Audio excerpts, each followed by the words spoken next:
De Saint Paul, première épître à Timothée, chapitre 2.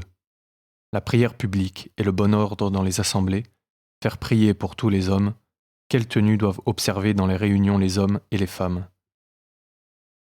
Avant tout, j'exhorte donc à faire des prières, des supplications, des intercessions, des actions de grâce pour tous les hommes, pour les rois et pour ceux qui sont constitués en dignité, afin que nous passions une vie paisible et tranquille, en toute piété et honnêteté.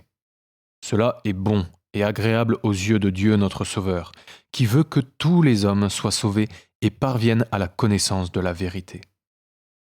Car il y a un seul Dieu et aussi un seul médiateur entre Dieu et les hommes, le Christ Jésus fait homme, qui s'est donné lui-même en rançon pour tous.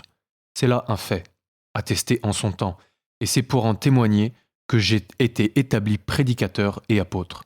Je dis la vérité, je ne mens pas, docteur des nations dans la foi et la vérité.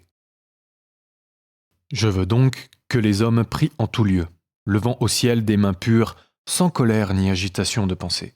De même que les femmes soient en vêtements décents, se parant avec pudeur et simplicité, sans tresse, or, perles ou habits somptueux, mais de bonnes œuvres, comme il convient des femmes qui font profession de servir Dieu.